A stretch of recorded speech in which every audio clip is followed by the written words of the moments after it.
We know awkward fighters. Real fighters know awkward fighters. He's not an awkward fighter. He's just a dumb fighter. You trying to kill me or I'm trying to kill you.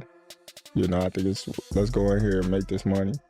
You know, it's more of a business tactic than anything. Tank is not the guy that knows how to sell a fight. Tank cannot sell a fight in his own division. You have the Paul brothers and they come over to boxing. Their idea from day one is we don't have the skills or the experience. What we're gonna do is we'll take on the absolute best guys, but they're gonna spot us some. At the press conference, Gervonta Davis fired a strong warning at Jake Paul, making it clear he's aiming to finish the fight with a knockout, showing full confidence in his power and focus while promising to end things in dominant fashion and secure the big payday. He's a fighter that's just started fighting. That's, you know how when somebody first come in the gym and like yeah. When somebody first come in the gym and they've been coming for like a little minute, so they think they nice now. They ain't get all the everything down packed, but that's how he fight. I don't think he's an awkward fighter. Awkward is somebody, I don't want to call no names, but awkward is like different from him. He's not awkward. We know awkward fighters. Real fighters know awkward fighters. He's not an awkward fighter. He's just a dumb fighter. Eddie Hearn spoke bluntly about the unusual fight between Gervonta Davis and Jake Paul, calling it more of a show than real boxing, designed to draw attention rather than highlight skill. And while he found it funny, he cautioned that these types of exhibitions shouldn't be confused with professional boxing, echoing the concerns of many promoters who believe entertainment-driven fights are taking away from the sport's true essence. We're getting Jake Paul and Gervonta Davis. What can you tell me about that? What can you tell me about why Jake and Anthony has maybe been put to the side for now? Yeah, they always told us that it was, you know, we were looking at that fight for February of next year, and they always said that there was a chance that Jake would fight in November. I think, wasn't I the one that broke Jake Paul against Gervonta Davis 6 months ago or something? I knew that they'd agree that deal. I didn't know they were about to announce it then, but I did know that they'd agreed that deal previously. So I don't like it, if I'm honest. I mean, I think we need to really differentiate between boxing and an entertainment concept, and that's what that is. It's a freak show. It's entertainment. It's a lightweight fighting a cruiserweight. You know, with, I don't know, is it bigger gloves and certain minutes per round? I don't know what it is, but, you know, I understand the market and I understand this freak show, shock kind of the world mentality of people potentially tuning in. Is that a step too far? Maybe. I mean, I hated Jake Paul against Mike Tyson, but it did massive numbers. I hate Jake Paul against Gervonta Davis. It'll probably do massive numbers.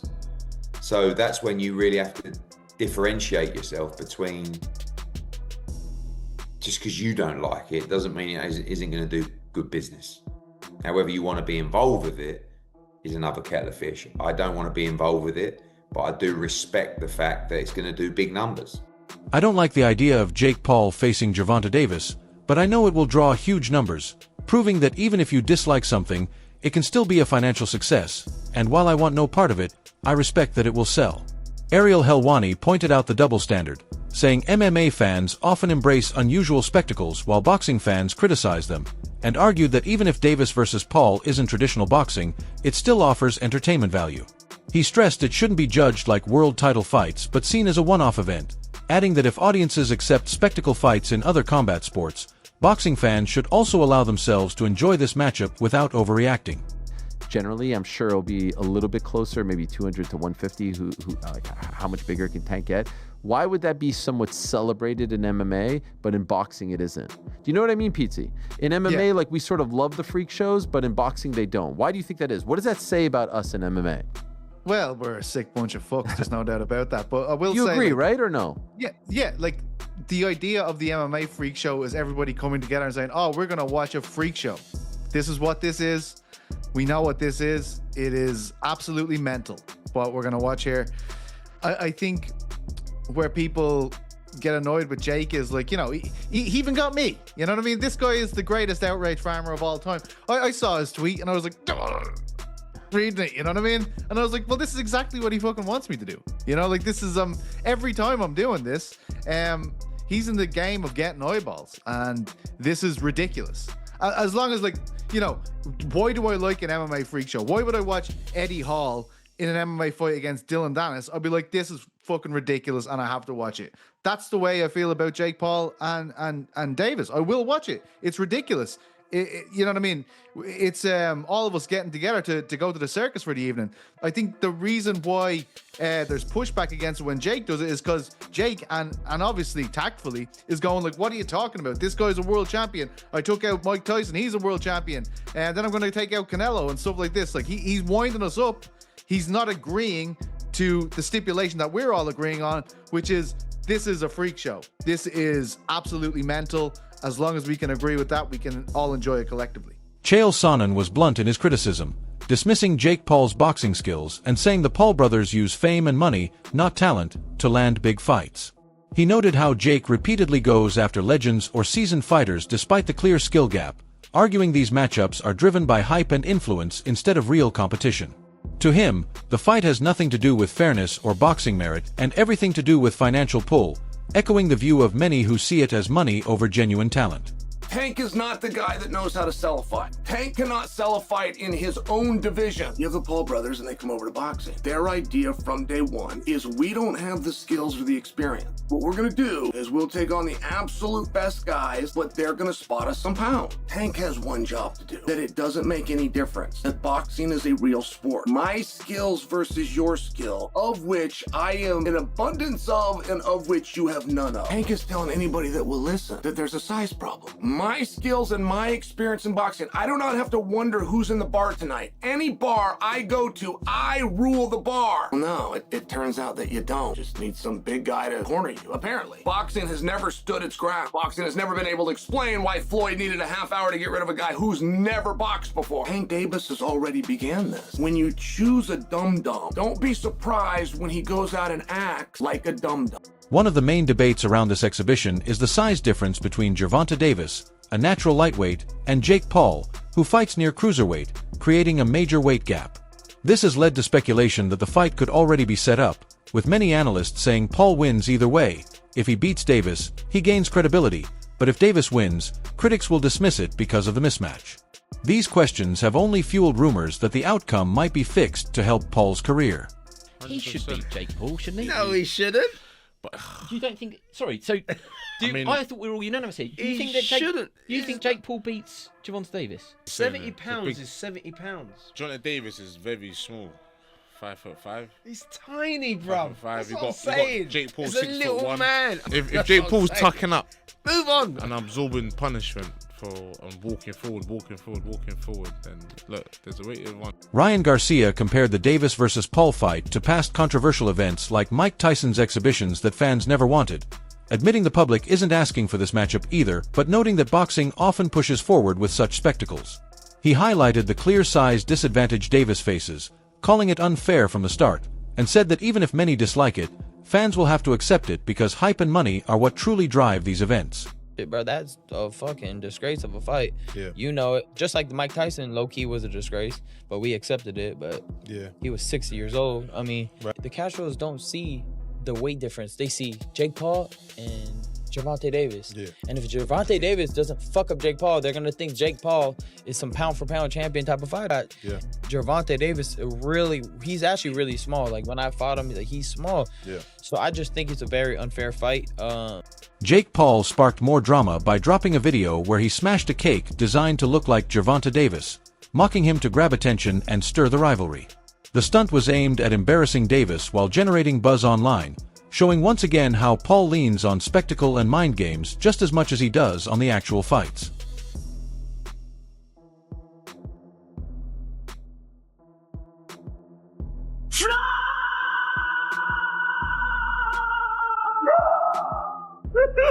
Watching Gervonta Davis take on someone as big as Jake Paul will feel unusual because of the clear size gap, but Davis holds key advantages in skill, speed, and defense. His sharp movement allows him to stay out of danger and create openings, while Paul will look to use his reach and size. Hitting a smaller, elusive fighter like Davis won't be easy, and his counterpunching could turn the tide despite the physical difference. The real intrigue comes from the clash of styles, Davis's skill against Paul's size. So crazy. Why is Gervonta Davis fighting a guy that big? There is some interest to that because you're not going to see Gervonta Davis. You're going to be able to see Gervonta Davis's feet. That's what I'm going to be interested to see, because I don't think Gervonta's going to jump out there and try to run up into Jake Paul and try to knock Jake Paul out. What I think Gervonta is going to do is Gervonta is going to move his feet, just going to move, make Jake Paul miss a lot, make Jake Paul look really dumb just by using defense on him and making him swing at the wind, because that is going to be very tough for him to hit a guy that is that little. If you play basketball, for example, and you are a tall 6'1" guy and you try to stand in front of some 5'8", real quick 5'8" guy, trust me, their first steps are going up out of there, those little teeny weeny dudes. So that's going to be very fun and interesting to watch how that goes down. Now, on the other side, you know what Jake Paul's going to do. He don't have no consciousness.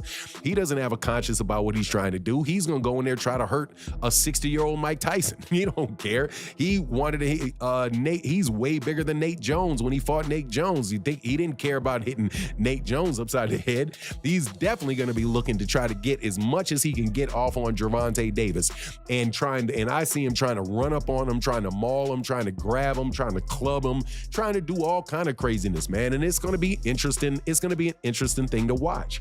Now, let me tell you what I really hope, and I haven't seen for this particular card, but I know that I know it's going to be good, which is the undercard. The undercard for the Canelo Alvarez fight and Terrence Crawford fight is absolutely horrendous. There's nothing on the thing that would make you want to watch to tune into that thing. Terrence Crawford, seen as one of the best pound-for-pound fighters, dismissed the Davis versus Paul fight and questioned how promoters could justify matching a 195-pound fighter against someone at 135. He called it more of a business move than a real contest, echoing the doubts many in boxing share and stressing how it highlights the growing split between true competition and entertainment-driven events. You know, this is speed and power and explosiveness combined. Like, they couldn't keep up with it. Wanted to get your take on the Jake Paul versus Tank Davis. They just announced the fight. What's your instant reaction to that? I don't have no reaction. You know, I don't know what's going to happen with a 135-pounder going up against a 200-pounder.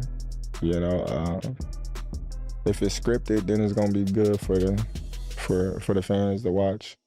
What do you mean by scripted? Like rigged? Yeah, like scripted. Like, but none of those guys want a fucking L, right? I think it's not a real fight. I think it's because it can't be a real fight because they ain't in the same weight.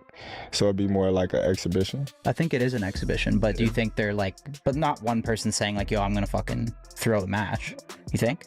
I don't think. Or you never know? Yeah, I think they're gonna go in there and spar. I don't think it's gonna be you trying to kill me or I'm trying to kill you. You know, I think it's let's go in here and make this money. You know, it's more of a business tactic than anything. Because that's what Jake and Mike kind of did. Yeah, for sure. Like, everyone bought into that.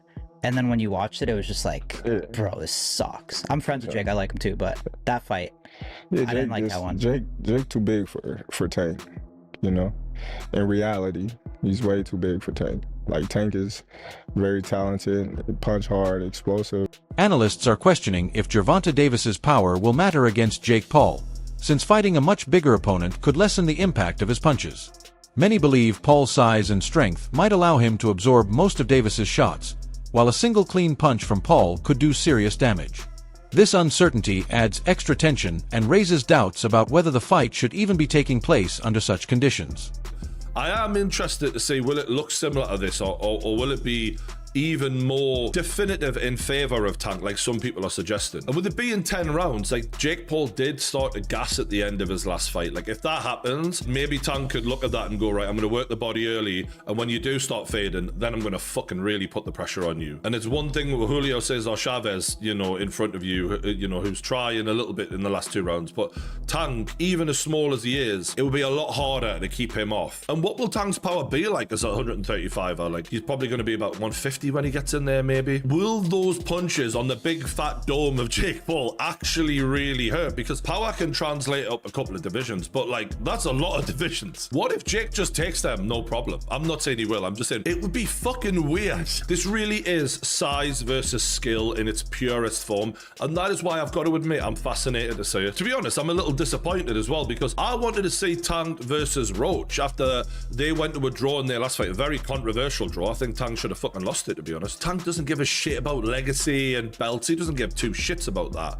He just wants money. And unfortunately, it's going to really hinder his legacy. His legacy will just be, yeah, he had a good run, but he's never going to be up there with the greats, despite his talent. That being said, if he chins Jake Paul, it won't really matter because everyone will fucking love him, won't they? And ironically, I said Tank should be fighting Roach, but Jake Paul clearly now should be fighting Darren Till. This was Darren's fight the other night against Luke Rockhold, former UFC middleweight champion. Dropped him. Hard to watch. There was just a massive gap in ability there. Like Rockhold being like a very well-rounded fighter in MMA, but Till just such a specialist in stand-up, and it showed. And this knockout was fucking brutal. Oh god, it was a terrible one. I mean, his leg was bent back and everything. A controversial rumor suggests Gervonta Davis could be offered up to $200 million to purposely lose to Jake Paul, sparking outrage among fans. The possibility of Davis taking the money and giving Paul a win has raised serious doubts about the fight's authenticity and hurt trust in the sport. If true, it would strip the matchup of any connection to skill or legacy, making it purely about business. The speculation has divided opinions and left many questioning whether this is a real fight or staged entertainment. Now, really, y'all worry about the wrong question. Y'all worry about Roach, but the real question is, damn, is Tank getting paid $150, $200 million to take that dive versus Jake? Is he gonna do it? Now, I'm just thinking, like, damn, like, phone them, $200 million? It's an exhibition, ain't gonna go on your record? Shit, what would I do? Would I take $200 million to lose a fake fight?